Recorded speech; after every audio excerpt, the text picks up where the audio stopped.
the cringe game awards, the woke game awards. And who are these game awards decided by? Of course, it's the game's journalists. I talked about that. We all talked about that here on the stream when the Game Awards nominations came out. And I said, there's no fan voting. It's 10%. 10% of the vote is decided by the fans. The rest is decided by the same people who have been protecting Naughty Dog, who've been protecting Neil Druckmann all along, the game's journalists. And to no one's surprise, The Last of Us 2 took virtually everything it was nominated for, including Game of the Year. Now, Flash, I assume you watched this cringe fest with the rest of us. What were your thoughts like watching all this go down? The first thing was like, why the fuck is this guy wearing these bright ass shoes, dark blue and white shoes with that dark suit? Did you not learn any kind of color coordination in your life? Like, what a horrible decision. Every time he steps out, they pan down to his shoes. I can't stop looking at him. And like every time it was like a full body shot. It was never like got the shoes out of the picture. Yeah, it was really distracting. It was terrible. Like, what the hell are you doing? That guy needs a gay friend. Or at least a girlfriend or something too. Like, he is Canadian. I assume he knows a lot of gay people.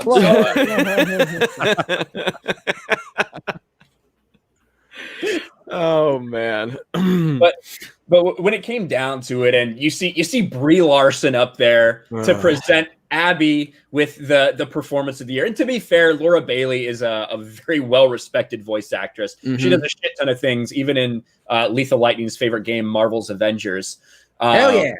Yeah, but to have one of the most unlikable people in the world present something to maybe the most unlikable character that we've had this year in video games, it's so fucking glorious.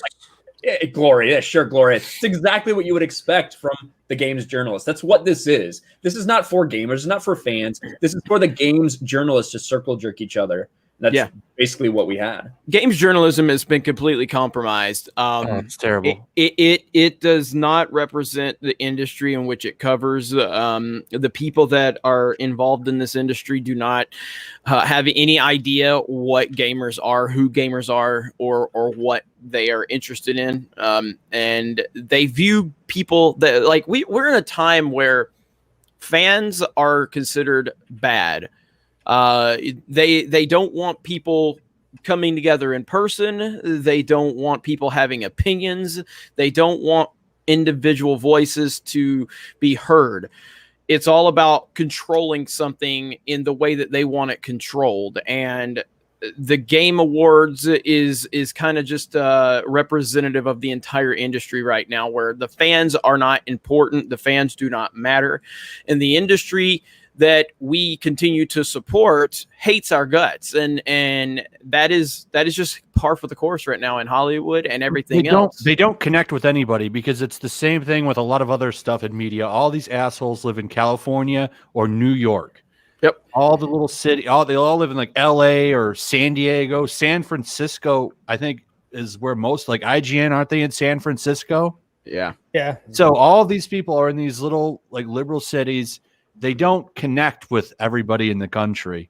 And it's the same people that's in the rest of the media. It's like our way or the highway. And if you don't agree with us, you're an alt-right basement dwelling Nazi. Yeah, I mean, look at something like, for instance, is someone that like Mark will always tell you his claim to fame is Colin Moriarty. Even though I have more subscribers than Colin, he still just wants to tell everybody, hey, I know Colin. Fuck Jeremy. I know Colin. I didn't talk about video games on his show. I just talked about my amputation. I'm fucking with you. Videos at the time. I'm fucking with you. Anyway, I just want to be clear to the audience. But you look at someone like Colin Moriarty, who was a major player at IGN for all of those years, along with Greg Cuck Miller. Greg Miller. I know. I hate him. He's the worst. He's the worst. Did you see that fallout between like when Colin got absolutely thrown under the bus? Yeah. That motherfucker turned his back on him. I used to listen to their show. I did back too. In the day. And like I remember when Greg Miller had cancer, like that dude was like picking up all of Greg Miller's slack. And then this dude gets thrown under the bus by the media, and Greg Miller just sits there and jacks off in a closet. Yes, he's a piece absolutely. of shit. That dude is a scumbag, no loyalty whatsoever, pile of trash. Yes, absolutely. And that's the entire point that I was going to make here is how Colin, was in that world, but he always had a little out. He was far more outspoken than anyone else in terms of his beliefs and his politics. And one fucking joke on International Women's Day? Is that what it was? Yeah, International Women's Day. And all he said was, peace and quiet. Hashtag International Women's Day. That's all he fucking said. Okay. That's pretty It was funny. hashtag a day without a woman. Oh, a day without a woman's what it was. Okay, yeah, a day without a woman. So, yeah. Somebody in the chat says that Colin still calls Greg his friend. Are you sure? Because last time I checked, they don't follow each other on Twitter anymore. I'm sure they're probably playing up. Like they've just parted ways, as far as I know. yeah, I mean, look, Colin's smart guy. Kind of funny. He's basically just become like a bunch of clowns. The other day. It's basically just a bunch of people who used to be at IGN, then left, and then got together, and then are kind of new IGN now. Yeah, exactly. Independent IGN now. And that is where we are in the industry, where someone like Colin, who was in that industry and a pretty well-known person in that industry, working for, IGN, and because he made one joke that is not even remotely close to half the shit that we say on air. It's an Al Bundy joke. Like, yeah, it's like a Married with Children joke and at the absolute and the worst. industry. This means we'll never alive. work at IGN, Jeremy. Yeah, exactly. I know. It's so pathetic.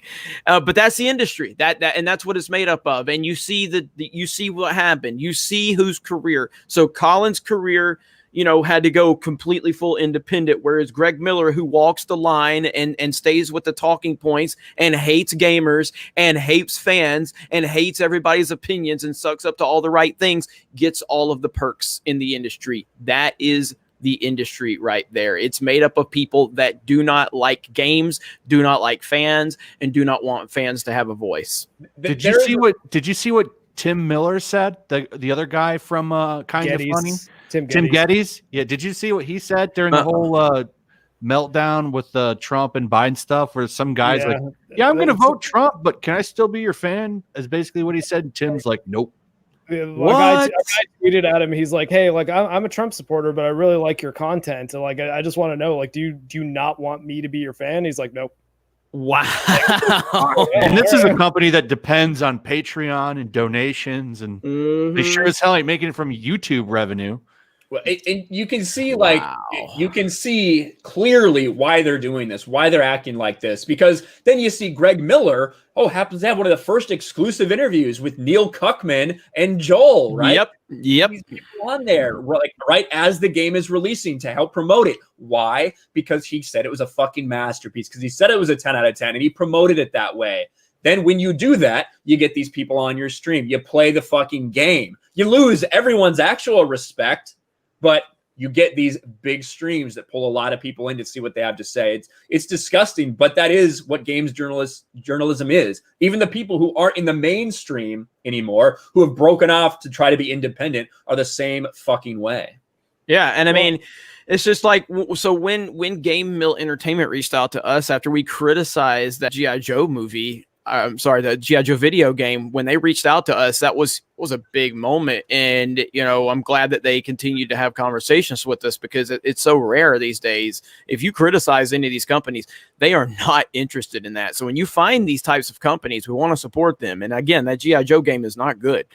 But when you have a company and a developer and a CEO that directly reaches out to someone like me after I'm highly critical of it, that is such an anomaly right now in the industry. The industry is about saying what you like, giving the right talking points, giving the right favorable review, and then getting the access based on your right opinion.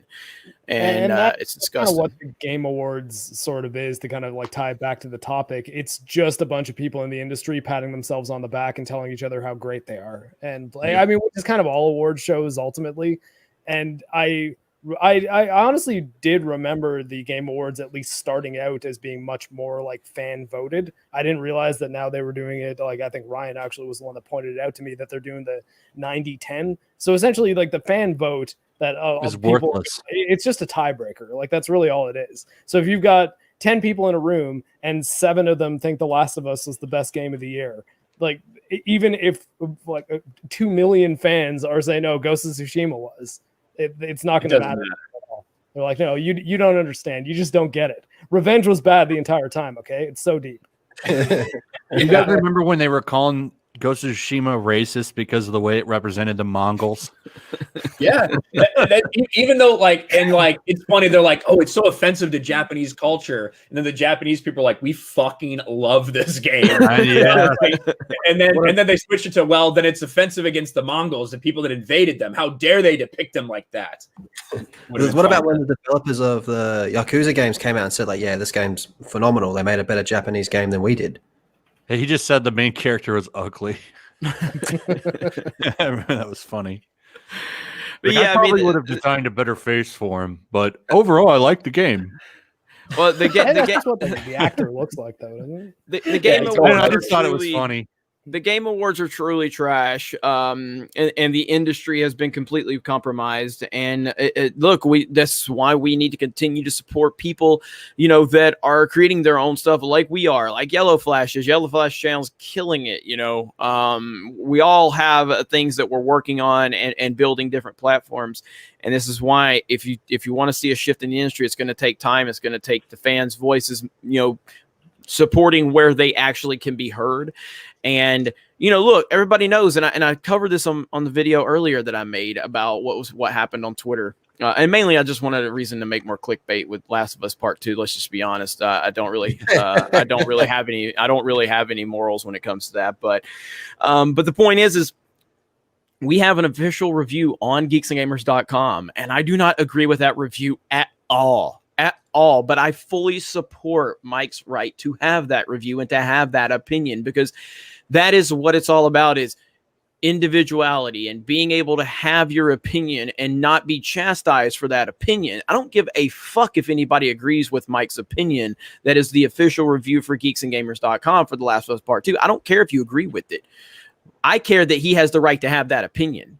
And if we're going to sit there and trash this industry for what, is it Tim Geddes? Is that how you said that to the Trump supporter? Yeah, and that's their mentality right there. They do not believe that you should support them, and they don't want your support if you have a different political opinion than them. That's how corrupt this fucking industry is. These motherfuckers are insane, and they truly hate people like me. Yes, I am a proud Donald Trump supporter. If you're not, that's totally fine. If you are a Biden voter, you can support this channel. You can support this brand. That's fine with me. Just like we have Biden people on the fucking team. That's something Kind of Funny can never say. Kind of Funny is not interested in opinions. They're interested in their echo chamber, and that represents the entire fucked up industry. And that's why you have the Game Awards, and it's garbage. This entire industry is fucked. The way they look at it is just completely fucking retarded. Like, there's no better word for it. It's pure retardation. Like, I cannot even start to process the idea of over here in Australia of judging someone based who they vote on. Like, to me, that's just such a crazy foreign concept. Yeah, and we don't want your money. We don't want you as a customer. I don't want you as a fan because you voted for someone that I didn't. Like, I can't even begin to process that. To me, that's just one of the stupidest things I've ever heard in my life.